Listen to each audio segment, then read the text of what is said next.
연구를 많이 진행을 합니다. 그래서 삼성중공업도 그렇고 아무도 안 했던 것들을 하는 거예요 지금.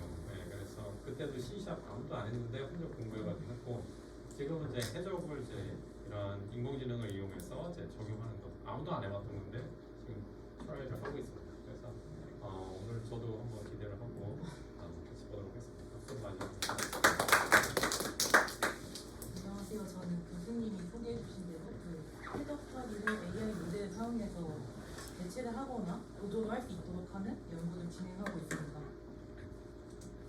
일단 제가 지금 이걸 시작한 지 얼마 안 됐고 컨셉을 잡아가는 과정이다 보니까 일단 제 목표의 배경이나 목적에 대해 설명하고 관련된 이론이랑 사례에 대해 설명한 다음에 미래 계획에 대해서 말씀드리도록 하겠습니다. 먼저 공정에서 이렇게 보이듯이 사고가 나면 안 되잖아요. 그래서 공정을 짓기 전에 설계에 대해서 위험 분석을 먼저 합니다. 그래서 그 중에서 많이 사용하고 있는 게 해적 스터디인데요. 해적 스터디는 굉장히 경험이 풍부한 전문가로 구성된 팀이 공정에 대해서 공정에서 발생할 수 있는 위험에 대해서 분석하는 그런 과정입니다. 근데 여기서 전문가 팀이 해적 스터디를 진행한다는데 그렇다 보니까 단점이 일단 사람이 직접 진행하다 보니까 시간이 많이 걸리고 인력도 많이 들고요. 그 다음에 그 해적 스터디를 진행하는 실무자의 지식이나 경험에 따라서 결과의 질이 달라집니다. 그리고 사람에 의한 에러가 발생하기 쉽고 그 다음에 그 해적 과정이 표준화되어 있지 않아서 그 회사마다 과정 방식이 다르다는 그런 단점도 있습니다. 그래서 컴퓨터 프로그램을 이용해서 해적 스터디를 대체하거나 보충할 수 있도록 그런 연구가 진행되고 있습니다. 그래서 제가 인공지능을 이용한다고 했는데 인공지능은 그 프로그램에서 공정에 발생하는 잠재적인 위험 이벤트에 대해서 자동적으로 추론하는 역할을 담당합니다. 그래서 목표는 해적 스터디 레포트를 보고서를 이용해서 먼저 공정에 있는 위험을 분석할 수 있는 그런 AI 모델을 개발하는 것인데요.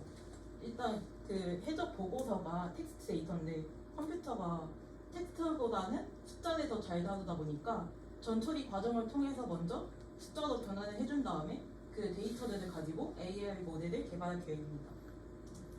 그래서 해적 스터디에 대해서 일단 더 설명을 드리자면 일단 해적 스터디를 할 때 전문가 팀이 그 공정의 전체적인 설계에 대해서 분석을 하고요. 그 분석한 공정을 노드라는 단위로 쪼갭니다. 노드라는 단위로 쪼갤 때 PFD나 PNID를 참고를 하는데요. 여기서 뭐 비슷비슷한 것끼리 묶어서 노드를 만듭니다. 예를 들어서 뭐 분리 공정끼리, 뭐 흡착 공정끼리, 아니면 반응 공정끼리 그렇게 합쳐서 노드를 만들고요. 그 다음에 이 노드에서 발생할 수 있는 공정의 편차를 분석합니다. 여기서 공정의 편차를 설명을 할 때 공정 매개 변수와 가이드 워드를 통해서 설명하는데요. 예를 들어서 공정의 매개 변수 같은 거는 온도, 압력 그런 게 있고 가이드 워드 같은 경우에는 높다, 낮다 이런 게 있죠. 예를 들어서 온도 낮은, 압력 높음 이런 식으로 표시를 합니다. 그리고 이 공정의 편차를 발생시킬 수 있는 원인과 이 편차로 인해 발생할 수 있는 결과 이벤트에 대해서 알아보고요. 그 다음에 이걸 방지할 수 있는 안전 지침에 대해서 분석을 합니다. 그래서 이 해적 분석한 결과는 이렇게 레포트로 표시가 되는데요. 여기서 아까 말씀드렸다시피 공정 매개 변수와 가이드 워드를 통해서 편차를 표시하고 그에 따른 원인과 결과를 표시합니다. 여기서는 S가 심각도고 L이 그 위험이 발생할 빈도, R이 그 위험 수준 뭐 이런 거였는데 이 심각도나 뭐 위험 빈도 같은 거는 없는 레포트들도 있어요. 아까 말씀드렸다시피 해적 스터디 자체가 회사마다 진행하는 방식이 다르다 보니까 그리고 이렇게 안전 지침도 표시합니다.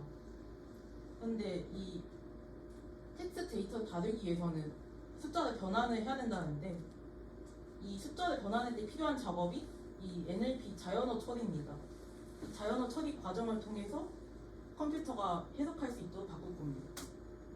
그래서 아까 말씀드렸다시피 자연어 처리는 컴퓨터가 그 사람의 언어를 이해하기 위해서 이해하고 처리하도록 하기 위해서 필요한 모든 과정이고요. 그래서 이 단어들을 벡터 형태로 바꿉니다. 그래서 일단 이렇게 문장이 있어요. 여기서 문장 하나인데 더 긴 문장? 그냥 글 하나일 수도 있고요. 글 하나일 수도 있고 문서 굉장히 많은 양의 문서일 수도 있습니다. 그래서 이런 문서들 자체를 코퍼스라고 하고요. 이 코퍼스를 이 토큰이라는 단위로 쪼갭니다. 이 과정을 토크나이제이션을 하는데요. 이 토큰은 보통 의미를 갖는 작은 단위로 쪼갭니다. 그리고 이렇게 쪼갠 토큰을 다시 이렇게 정수를 부여합니다. 정수 인덱스를 부여하는데 이 과정을 정수 인코딩이라고 합니다. 이렇게 숫자도 바꾸는데 이 숫자로 바꾼 거를 또 벡터로 바꿔요. 그래서 여기서는 원한 인코딩이라는 걸 썼는데요. 여기서는 자연어를 예를 들었는데 여기서 자연어에 부여된 정수 인덱스가 세 번째니까 여기서 세 번째에만 1이 들어가고 나머지는 다 0을 채워넣는 그런 식으로 벡터를 만듭니다. 근데 이렇게 벡터를 만들면은 여기서는 단어가 6개니까 이 벡터의 크기가 6개인데 만약에 단어가 10,000개, 20,000개 이렇게 있으면은 얘 크기도 따로 10,000, 20,000 이렇게 커집니다. 그래서 단점이 일단 단어 수가 많아지면 많아질수록 벡터의 수가 너무 커져서 그만큼 데이터의 크기가 너무 커진다는 단점이 있고요.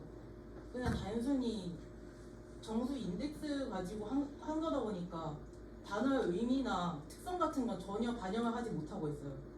그래서 이걸 보완하기 위해서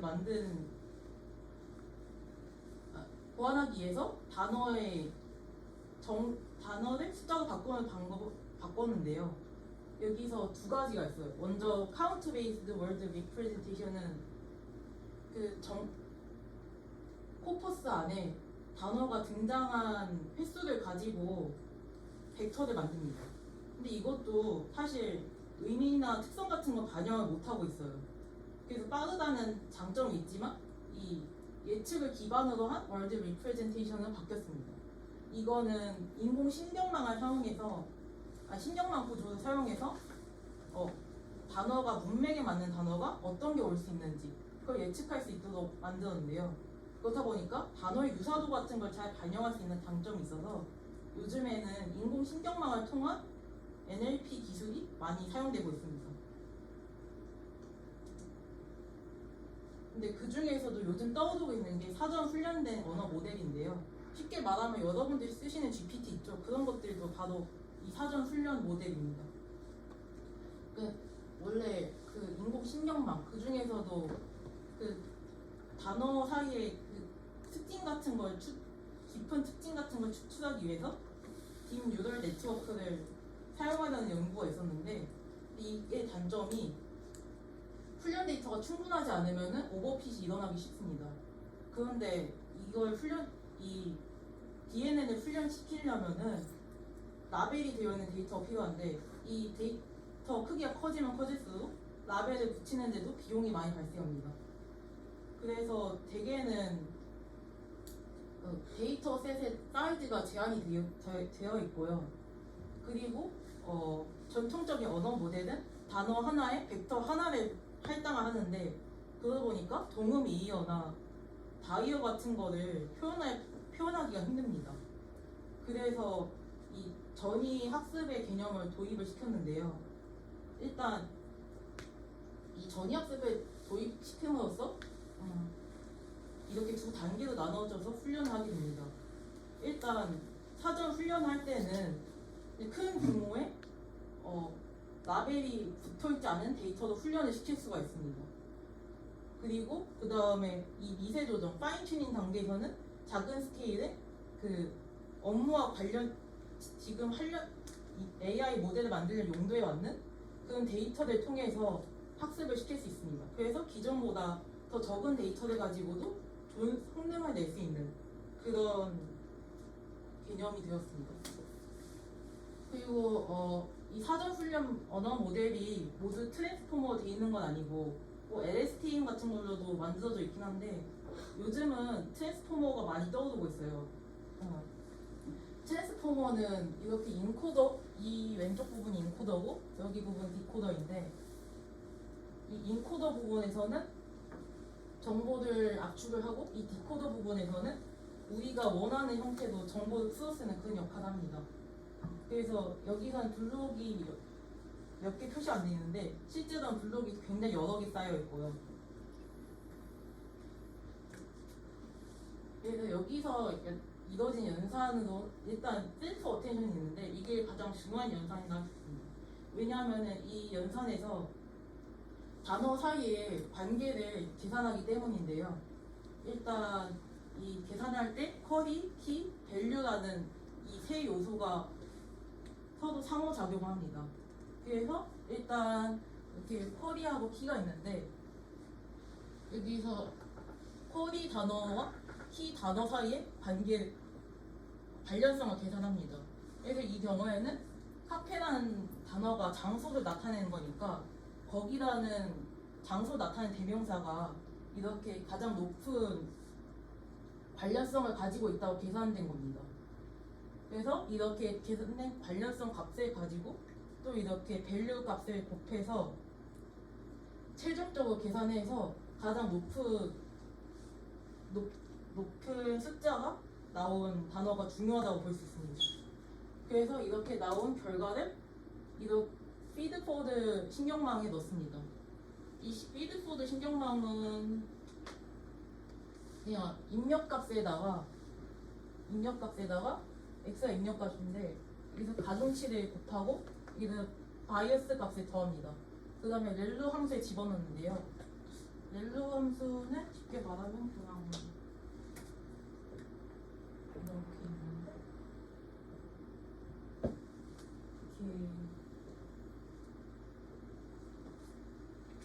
이렇게 음수에서는 이렇게 0이었다가 양수에서는 똑같은 값이 출력되는 그런 함수입니다. 그래서 이 함수에 집어넣고 그 값을 다시 가중치 값에 곱한 뒤에 바이어스를 더해서 이렇게 출력 값을 냅니다. 그리고 그 다음에 있는 게 그 잔차 연결이라는 게 있는데요. 그 블록을 건너뛰고 또 갈 수 있는 경로를 추가한 거다 보시면 됩니다. 이렇게 함으로써 이 학습을 할 때 경로가 좀 더 다양해지는 그런 효과가 있습니다. 그리고 이 값을 정교화를 시켜줍니다.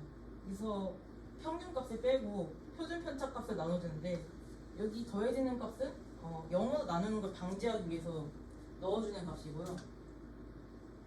그리고 아까 보신 트랜스포머를 기반으로 이렇게 두 가지 모델이 나와 있습니다. 이 버튼은 구글에서 나온 거고 GPT는 오픈 AI에서 출시됐습니다. 이 두 가지 모델의 차이는 일단 사전 훈련 방식이 다른데요.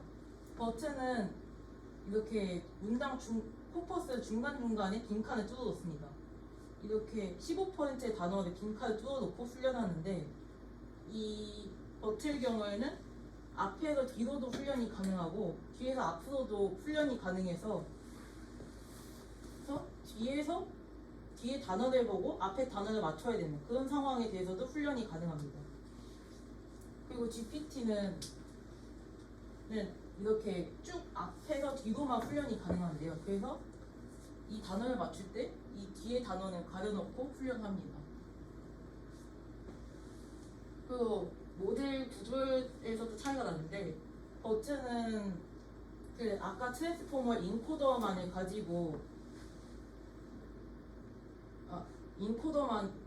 구조만을 가지고 있고요. 그 다음에 GPT는 디코더 구조만을 가지고 있습니다. 그래서 GPT가 이 디코더 구조를 가지고 있기 때문에 문장 생성 같은 데서는 GPT가 더 유리하고요. 그리고 이 모델 크기도 다른데요. GPT의 경우에는 이렇게 최신 버전으로 갈수록 더 큰 모델 사이즈를 가지고 있는 것을 확인이 됩니다.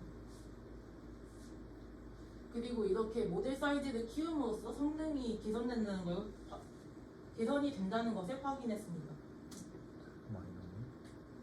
그리고 이거는 제가 한번 비교를 해보고 싶어서 공부하는 김에 한 건데요. 이거는 버츠랑 GPT-2 모델을 가지고 오픈소스로 공개된 네이버 영화 리뷰 데이터를 분류하는 모델을 만들어 보았습니다. 근데 계산한 결과 버츠의 어큐러시가 좀 더 높게 나왔고요. 여기선 테스트를 했을 텐데요. 테스트 때도 마찬가지로 버츠와 GPT-2 중에서 버츠가 더 높게 나왔습니다. 저는 이 결과를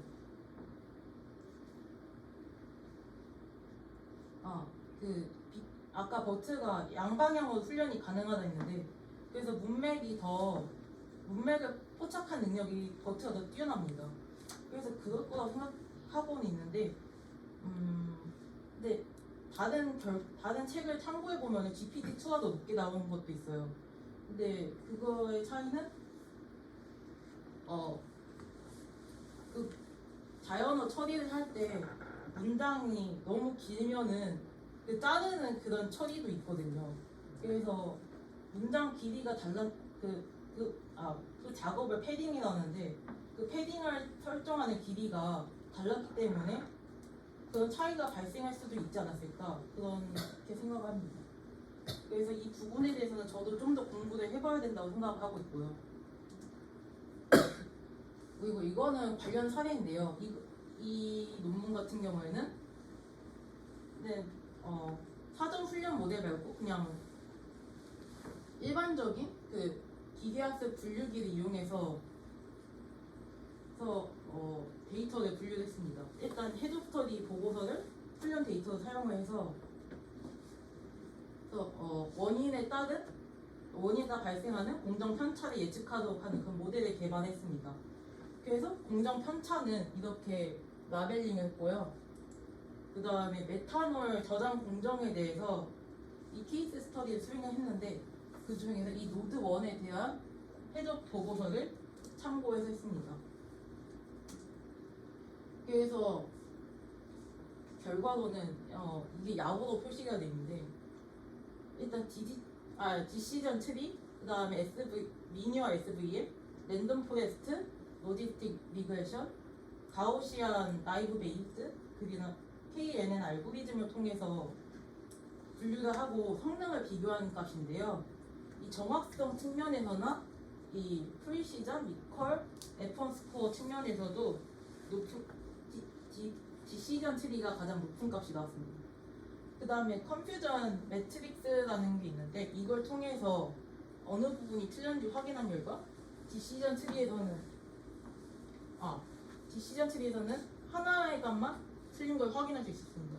참고로 이 대각선에 있는 값은 맞게 예측했다는 뜻이고 이렇게 벗어난 값이 있으면은 틀리게 예측했다는 뜻입니다. 그리고 이거는 버튼을 사용한 것인데요. 이 연구의 목적은 이렇게 질이 높은 해저 보고서도 훈련을 시킨 모델을 정확성을 보장하기 힘든 환경에서도 이 모델의 결과와 비교를 해서 틀린 부분인지 검토도 할 수 있도록 하는 그런 목적이었습니다. 그래서 이 모델의 특징으로는 이 버트 모델을 사전 훈련을 한 번 더 했다는 것이고요. 여기서 원래는 사전 훈련 단계가 구글이나 오픈 AI 같이 큰 회사에서 진행한 상태로 나오는데 이거를 또 한 번 훈련을 시켜서 화학공학의 데이터도 한 번 더 훈련을 시키고 그 다음에 미세 조정을 거쳐서 사용했습니다.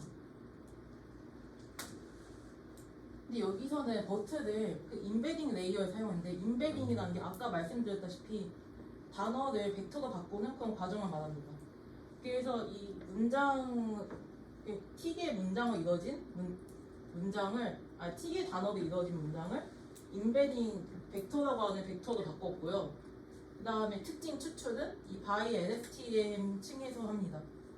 by LSTM은 그 LSTM인데 그 순방향으로도 갈 수 있고 역방향으로 갈 수 있는 그런 구조를 가졌습니다. 그래서 특징을 더 잘 추출할 수 있을 거라 생각하고요.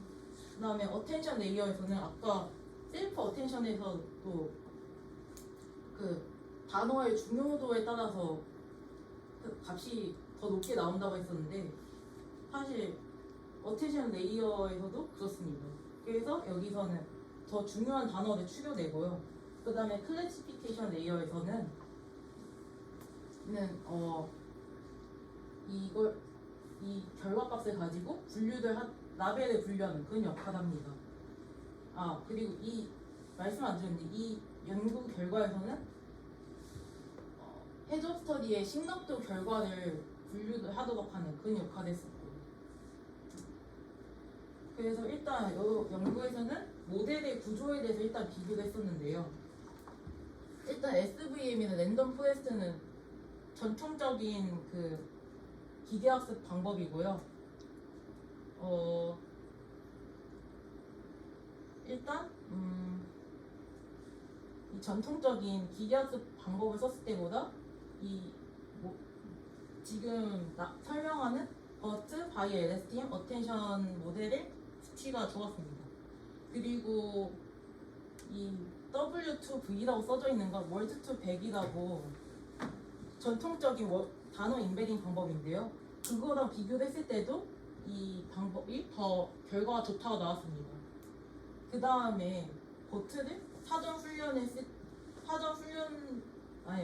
미세 조정을 하지 않았을 때, 그리고 미세 조정만 했을 때, 그리고 아까 설명드렸다시피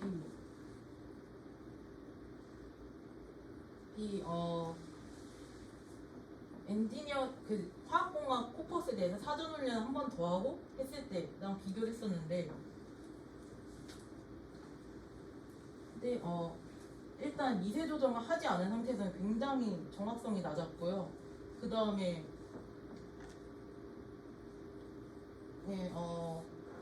버트로 분류까지 다 했을 때보다는 이렇게 버트와 바이 LSTM, 어텐션을 같이 썼을 때가 정확성이 높았습니다.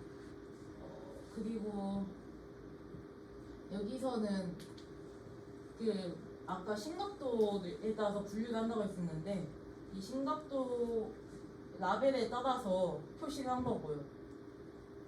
여기서 레벨 5는 조금 더 낮게 나왔는데 아마 그 데이터에서 레벨 5의 데이터가 적었기 때문으로 보입니다. 그래서 이건 미래 계획인데요. 일단 사전 훈련 모델이 아까 제가 네이버 영화 분류한 거는 두 개의 선택지에 대해서 분류를 한 건데 아무래도 이 편차나 심각도 레벨 같은 걸 분류를 하려면은 여러 개 클래스에 따라 분류를 해야 합니다. 그래서 이 다중 분류에 대해서는 어떤지도 한번 봐야 될 것 같고요. 그 다음에 이 연구의 원래 계획이 GPT 3.5나 GPT 4 같은 GPT 유료 API를 사용하는 거였는데 그렇기 때문에 거기에 대해서도 공부를 해야 될 것 같습니다. 그 다음에 아까 논문에서 봤다시피 사전 훈련 모델을 인베딩 층에만 사용했을 때랑 그리고 분류에도 사용했을 때 그때도 한번 저도 비교를 해야 될 것 같고요. 근데 모델의 근데 헤드 스터디 보고서 자체가 하는 사람마다 구조가 다르다 보니까 이 모델의 정확한 구조를 설정하기 위해서는 이 모델의 사이즈나 구조에 대해서 알아야 될 것 같습니다. 그 다음에 이 사항들이 결정된 다음에는 AI 모델을 훈련시키고 구축할 계획입니다. 그 다음에 아까 논문 레퍼런스를 쓰긴 했었는데 이런 책이나 사이트들도 참고했었고요. 감사합니다.